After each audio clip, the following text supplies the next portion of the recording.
بھئی کوئی ملے نہیں، ملنے سے تکلیف ہو.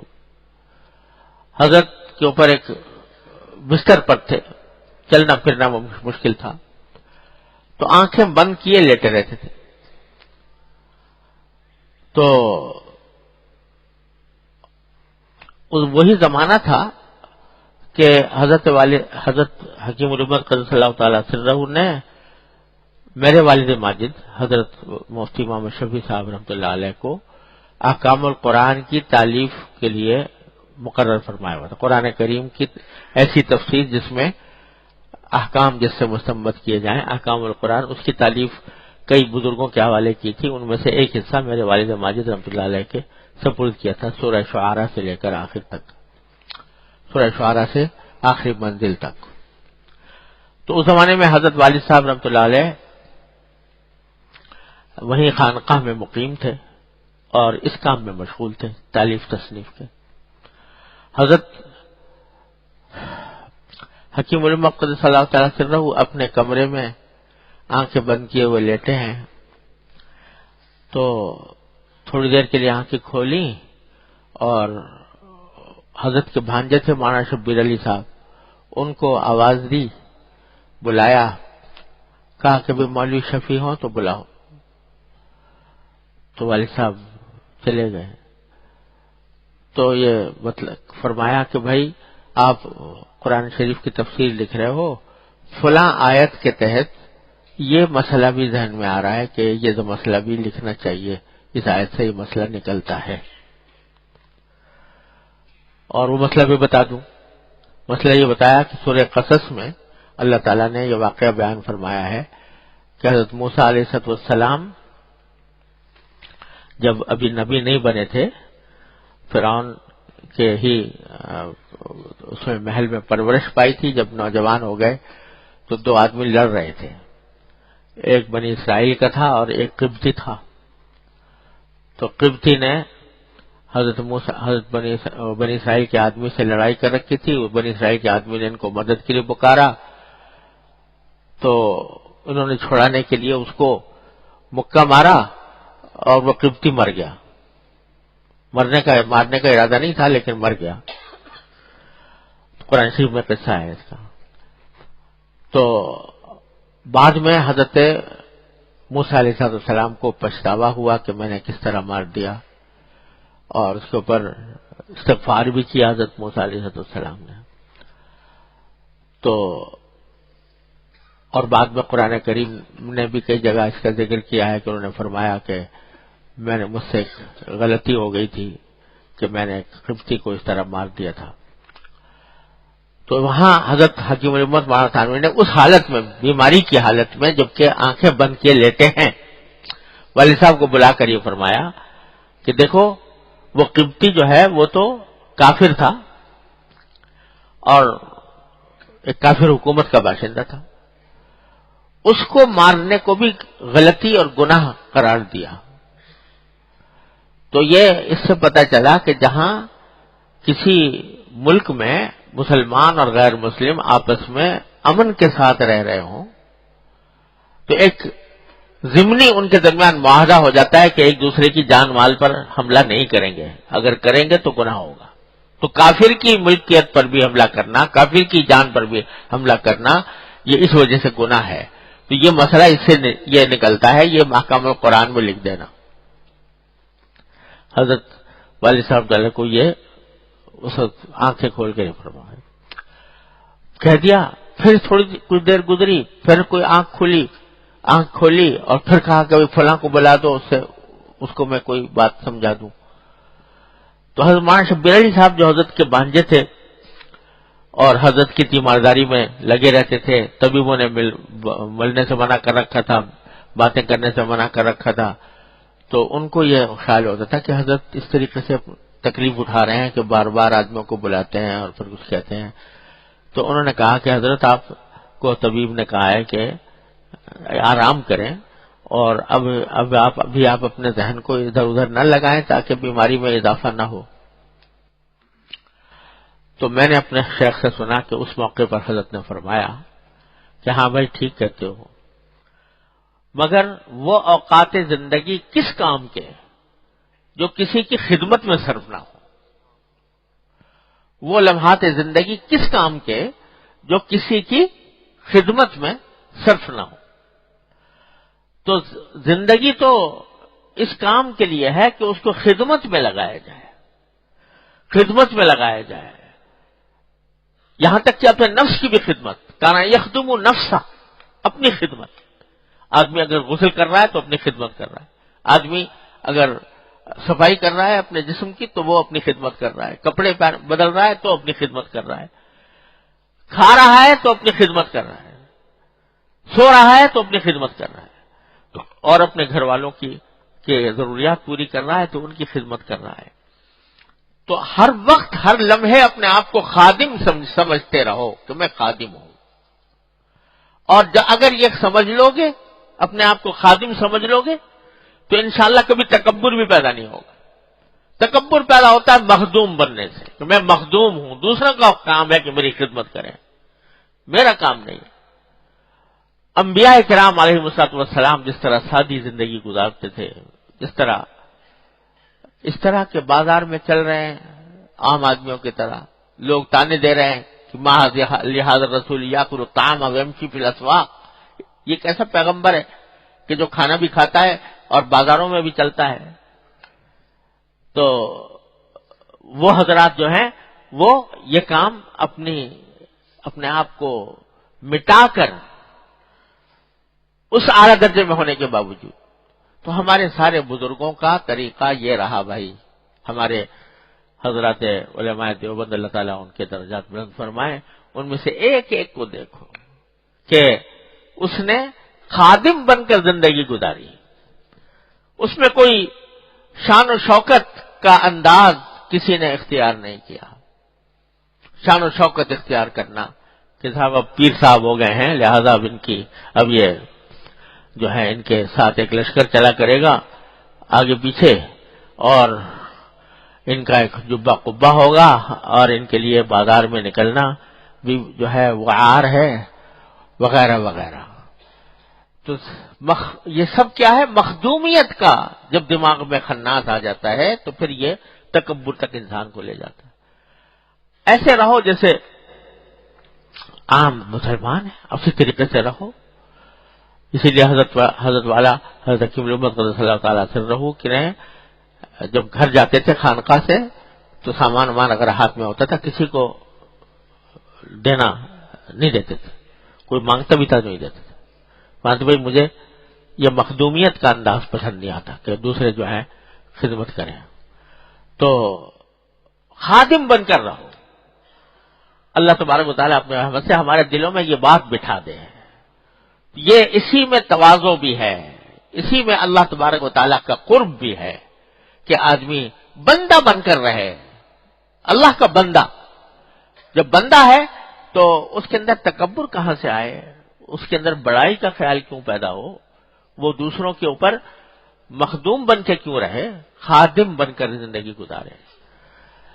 اللہ تبارک و تعالیٰ اپنی رحمت سے اس کے اوپر عمل کی توفیق عطا فرمائے. اب سنیے، حضرت نے فرمایا کہ خدمت بڑی سعادت اور ثواب کی بات ہے، لیکن اس کے لیے 3 شرطیں ہیں. خدمت کے اچھا ہونے کے لیے، اور اجر و ثواب کا موجب ہونے کے لیے، اور نافع ہونے کے لیے. 3 شرطیں ہیں. بعض اوقات خدمت کا جذبہ تو ہو جاتا ہے لیکن یہ 3 باتیں نہیں ہوتی، ان میں سے کوئی ایک بات نہیں ہوتی تو خدمت کا فائدہ حاصل نہیں ہوتا، اس کا نہ اجر و ثواب ملتا ہے. پہلی شرط فرمائی کہ ایک تو کہ خلوص ہو، جس کی خدمت کر رہے ہیں وہ اخلاص کے ساتھ کریں، خدمت ہی کی نیت سے، کچھ اور مقصود نہ ہو. دوسرا یہ کہ جس کی خدمت کر رہے ہیں اس سے دل ملا ہوا ہو، یعنی اس کے ساتھ ایک طرح سے ایک ایسا تعلق پیدا ہو گیا ہو کہ اس کو ہمارا خدمت کرنا بوجھ معلوم نہ ہو. تیسرا یہ کہ جو خدمت کر رہے ہو وہ کام جو کرنا چاہتے ہو وہ کام آتا بھی ہو. اب آپ کرنا چاہ رہے ہو خدمت اور الٹا نقصان پہنچا دیا تو وہ خدمت نہ ہوئی، وہ تو ایذا رسانی ہو گئی۔ یہ 3 شرطیں حضرت نے فرمائی۔ ایک پہلی یہ کہ خلوص ہو، جب خدمت کرو کسی کی تو محض اللہ کے لیے کرو، یعنی کہ اس بدلہ لینا ہے اس سے، یا اس بات کا دکھاوا کرنا ہے کہ میں بڑا متواضع ہوں۔ اخلاص، خدمت کرو اللہ کے لیے، اللہ کے لیے خدمت کرو کہ جس کی بھی کرنی ہو، اور خاص طور سے اگر کسی صاحب منصب کی خدمت کر رہے ہیں تو یہ نہ ہو کہ اصل مقصد تو تھا اس سے کوئی اپنی حاجت پوری کرنا، اس سے کوئی کام کروانا، اس سے کوئی سفارش کروانا، اس سے کوئی اپنا کام نکلوانا، اور تمہید کے طور پر جا کر پاؤں دبانے شروع کر دیے۔ بہت سے لوگ یہ کرتے ہیں، کام کروانا ہے کوئی کسی بزرگ سے تو جا کر پاؤں دبانے شروع کر دیے کہ جیسے بڑے جذبہ ہے خدمت کا۔ اب بعد میں جو ہے وہ حق جب ذرا ہو گیا تو اب ان سے کوئی کام کہہ دیا، وہ بیچارے کہ بھئی اتنی خدمت کی اس نے، اگر اس کی بات نہ مانے تو مشکل، ایک بوجھ ہو گیا طبیعت کے اوپر اس کے۔ یہ کیا خدمت ہوئی؟ یہ تو ایک جو ہے اجرت آپ نے مانگ لی اس کی خدمت کی کہ میرا یہ کام کر دو۔ حضرت فرماتے ہیں کہ ایک مرتبہ حضرت نے لکھا ہے کہ ایک مرتبہ میں عشاء کے بعد تھوڑی دیر لیٹا کرتا ہوں، کیونکہ بدن دبانے سے راحت ہوتی ہے تو میری آنکھ لگنے لگتی ہے، طلبہ دبانے لگتے ہیں۔ جب میری آنکھ لگنے لگی تو ایک صاحب جو بدن دبانے میں شریک ہو گئے تھے وہ بھی شریک ہو گئے تھے۔ جب مجھے کچھ نیند آنے لگی تو فرمانے لگے مجھے کچھ پوچھنا ہے۔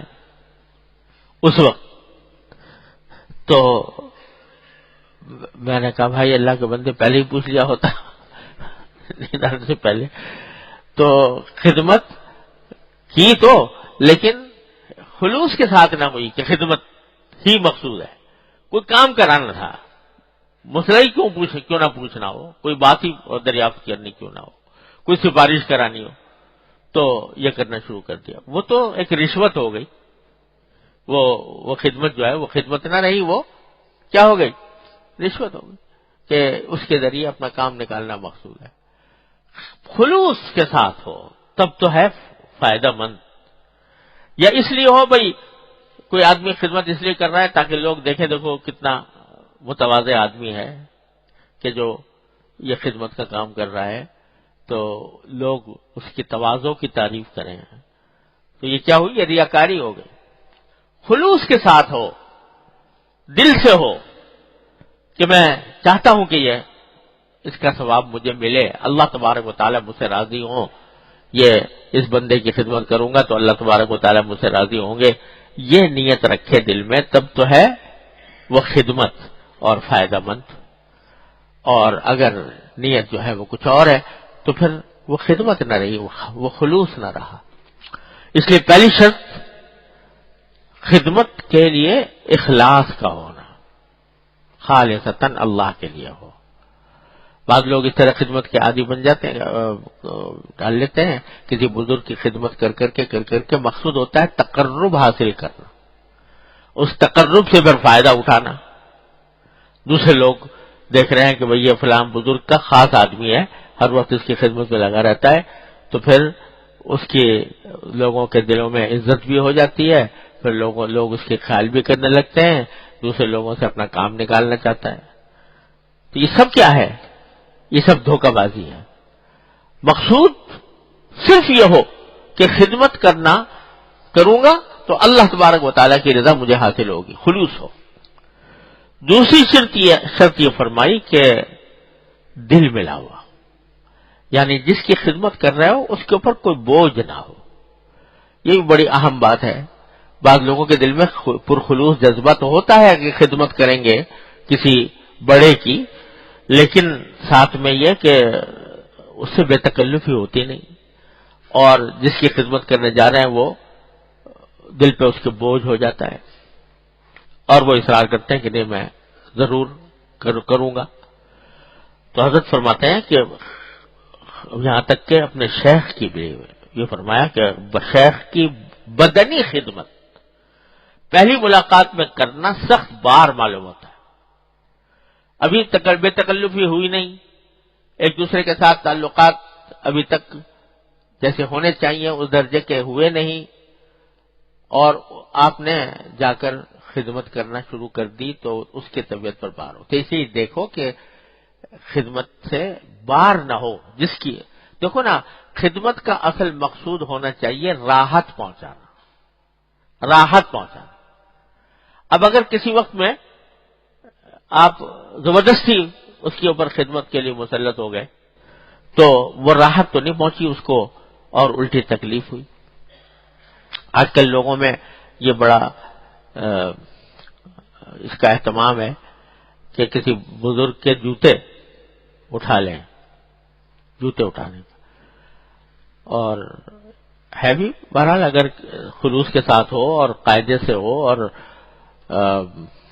تمام شرائط کے ساتھ ہو تو بہرحال ایک کفش برداری کسی بزرگ کی یہ ایک سعادت ہے. حضرت عبداللہ بن مسعود رضی اللہ تعالیٰ عنہ صحابہ کرام میں اسی صفت کے ساتھ مشہور ہیں، صاحب النعلین، کہ نبی کریم صلی اللہ علیہ وسلم کے جوتے اٹھایا کرتے تھے. تو اس نے ان کو وہ مقام بخشا کہ افقہ الصحابہ ان کو کہا جاتا ہے. تو یہ ہے بہت سعادت کی بات ہے.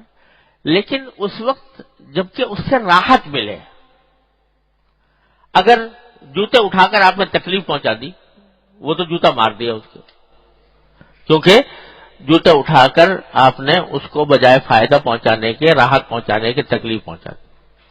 جوتے لے کے غائب ہو گئے. اب جب ضرورت پیش آئی پہننے کی تو وہ ملتا نہیں. پتہ نہیں میرے ساتھ کتنی مرتبہ یہ قصہ پیش آیا کہ زبردستی جب کسی مجمع میں کسی جلسے میں جانا ہو تو لوگ وہ جوتے اٹھانے کی فکر کرتے. میں نے کہا بھائی مجھے اس میں راحت ہے کہ میں اپنے پاس رکھوں، جب نکلنا چاہوں تو آرام سے وہ پہن کے نکل جاؤں. لیکن زبردستی کھینچا تانی کر کے، زبردستی بالکل جیسے کشتی لڑنے کا انداز، وہ اس طریقے سے جوتا کھینچ لیا. اب اس میں ہنگامے میں اب کیا ان سے لڑائی کرے آدمی کے نہیں. جب فارغ ہوئے، فارغ ہو کر ایک جلدی جانا، ایئرپورٹ جانا، گاڑی کھڑی ہوئی، گاڑی کے اندر جا کے غائب وقت پر، کیونکہ مجمع زیادہ تھا اس میں کہیں پیچھے رہ گیا. کیا ہوا یا کچھ خیال نہیں رہا. نتیجہ یہ کہ میں آپ سے سچ کہتا ہوں کہ میں ننگے پاؤں گاڑی میں سوار ہو کر میں نے کافی فاصلہ طے کیا. تو جو یہ دیکھو کہ بھائی جو کام خدمت کا جو اصل مقصد ہے وہ کیا ہے؟ راحت پہنچانا، راحت پہنچانا. اور آپ نے اس کے ذریعے تکلیف پہنچا دی. تو بجائے اس کے کہ آپ کو اس کا ثواب ملتا، اس تکلیف پہنچانے کا گناہ ہو گیا، ناجائز کام ہو گیا. تو اس لیے جہاں یہ معلوم ہو کہ بھئی اس خدمت سے اس شخص کی طبیعت پر بوجھ ہوگا، وہاں خدمت نہ کرنے میں ثواب ہے. خدمت چھوڑ دو اس وقت میں، اس میں ثواب ہے. یا جیسے جسمانی خدمت ہے، پاؤں دبانے کی یا بدن دبانے کی، اگر پتا ہے کہ بھئی اس شخص کو طبیعت پر بوجھ ہوتا ہے اس کام سے، جیسے حضرت فرماتے ہیں مجھے بوجھ ہوتا ہے کہ اگر کوئی اجنبی آدمی، ہاں بے تکلفی ہے، صبح شام ہر وقت ملنا جلنا ہے اور بے تکلفی ہو گئی وہ بات اور ہے، لیکن ایک اجنبی آدمی جس کے ساتھ تعلقہ ابھی بے تکلفی نہیں ہوئی وہ کرے تو میرے دل پر بوجھ ہوتا ہے. معلوم ہے کہ کہہ دیا اس نے کہ بھئی مجھے بوجھ ہوگا، نہیں کرنا، تو یہ پھر بھی ضد کر رہے ہیں. تو یہ راحت نہیں بلکہ تکلیف پہنچانا ہے. اور یہ وفاداری نہیں ہے، یہ خدمت نہیں ہے، یہ ایذا رسانی ہے. یہ اپنا شوق پورا کرنا ہے. اپنے شوق پورا کرنے کا نام خدمت نہیں ہے. دوسرے کو راحت پہنچانے کا نام خدمت ہے. اور جتنی بدعات پیدا ہوئی ہیں نا یہ وہ سب اسی نقطے کو فراموش کرنے کی وجہ سے ہوئی کہ بدعات اس لیے پیدا ہوئی کہ دماغ میں آ گئی کہ یہ بات اس طرح کریں گے تو یہ عبادت ہوگی، حالانکہ وہ سنت کے خلاف ہے. تو وہ اپنی خوشی پوری کرنے کے لیے، اپنا شوق پورا کرنے کے لیے بدعات ایجاد ہو گئی یہ جتنی بھی ہیں.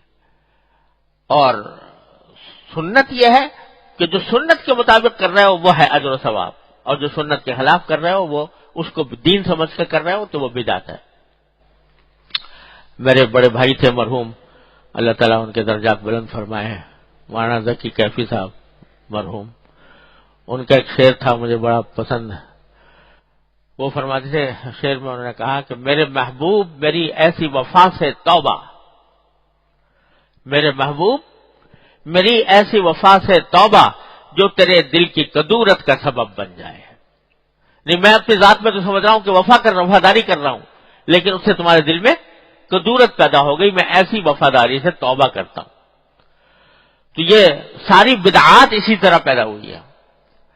تو اس واسطے یہ حقیقت دل میں اتارنی چاہیے کہ خدمت کا مطلب ہے راحت رسانی، آرام پہنچانا. جس کی خدمت کرنا چاہ رہے ہو اس کو خدمت، لہذا اس کو مد نظر رکھ کے کرو گے تو انشاءاللہ ثواب ہوگا. اور اگر اس کے بغیر ابھی بے تکلفی ہوئی نہیں، ابھی اس کے تکلف بوجھ ہے اور تم نے زبردستی اپنی خدمت مسلط کر دی اس کے اوپر، تو بجائے فائدے کے نقصان. تو دوسری شرط حضرت فرماتے ہیں کہ آدمی کو یہ دیکھے کہ بے تکلفی سے وہ واقعی اس کے اوپر بوجھ نہ ہو خدمت کرنے کا. تیسرا حضرت فرماتے ہیں، تیسرا یہ کہ وہ کام آتا بھی ہو خدمت. اب شوق میں آپ نے بٹن تو دبانا شروع کر دیا اور بٹن دبانا آتا نہیں، تو اور الٹا اس کو تکلیف پہنچی. اگر آتا ہو تو بے شک، لیکن آتا نہیں اور آپ نے زبردستی اپنی خدمت اس کے اوپر تھوپ دی تو بجائے فائدے کے نقصان پہنچا. میں نے اپنے حضرت والد صاحب علیہ سے سنا کہ حضرت شیخ الہند رحمۃ اللہ علیہ، اللہ تعالیٰ ان کے درجات بلند فرمائے، ایک مرتبہ کچھ طبیعت ناساز تھی تو حضرت کے منہ سے نکلا کہ حضرت بھائی میرے آج بدن میں درد ہے. تو ایک صاحب تھے بڑے قوی ہیکل بیٹھے ہوئے تھے، انہوں نے کہا حضرت میں کچھ دبا دوں. تو واقعی درد تو تھا حضرت کے، تو بے تکلف بھی ہوں گے تو ان سے کہہ دیا ٹھیک ہے اب دبا دو. اب جب دبایا انہوں نے تو اس انداز سے دبایا کہ سارا جسم کو جھنجھوڑ ڈالا. اب حضرت بیچارے تکلف میں کہ یہ بیچارہ خدمت کر رہا ہے تو خاموش رہے بیچارے، صبر کرتے رہے. جب 5-7-10 منٹ گزرے تو پوچھا کہ حضرت اب درد ہے کہ نہیں ہے؟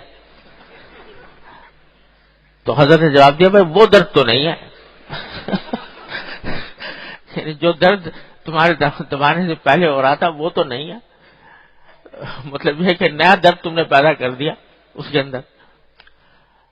تو جب آتا نہیں کام، خدمت کرنی آتی نہیں اور اپنی زبردستی تم نے وہ کرنی شروع کر دی تو پھر اس سے بجائے فائدے کے ظاہر ہے کہ نقصان ہوگا.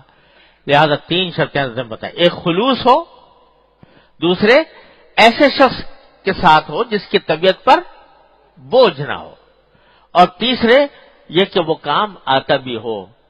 ٹیڑھا سیدھا کام کر دیا تو اس سے بجائے فائدے کے نقصان پہنچے گا. اب یہ سارے جو ہے نا یہ سب دین کے آداب ہیں جو دین نے ہمیں سکھائے ہیں. ان کو بھول جانے کی وجہ سے، ان کو نہ جاننے کی وجہ سے، ان کا خیال نہ رکھنے کی وجہ سے تکلیفیں پہنچتی ہیں. اور کسی بھی انسان کو تکلیف پہنچانا کسی بھی بلا وجہ، چاہے خدمت ہی کے نام پر ہو، وہ جائز نہیں ہے بلکہ گناہ ہونے کا اندیشہ ہے. بس بھائی اللہ تعالیٰ اپنے رحمت سے، اپنے فضل و کرم سے ہمیں توفیق عطا فرمائے، خادم بننے کی توفیق عطا فرمائے. اللهم صل على سيدنا مولانا محمد وعلى ال سيدنا مولانا محمد كما صليت على ابراهيم وعلى ال ابراهيم انك حميد مجيد.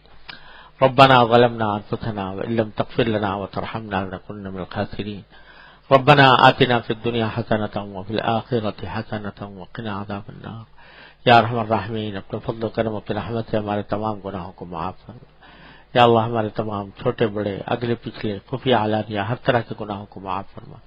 یا اللہ ہر طرح کے شر سے، معصیتوں سے، منکرات سے ہمارے گھر والوں، متعلقین، احباب سب کی حفاظت فرما۔ یا اللہ یا رحمان یا رحیم یا کریم، اپنے فضل و کرم سے ہمیں دین کی صحیح سمجھ عطا فرما، اس پر عمل کی توفیق عطا فرما، اس پر استقامت عطا فرما۔ یا اللہ یا رحمان یا رحیم، تمام حاضرین حاضرات کو ان کے تمام جائز مقاصد میں کامیابی عطا فرما۔ یا اللہ سب کی پریشانیوں کو دور فرما، سب کی مشکلات کو آسان فرما۔ یا اللہ یا رحمان یا رحیم، جن لوگوں نے ہم سے دعا کی، فرمائش کی، اپنے رحمت سے ان سب کی دلی مرادوں کو پورا فرما۔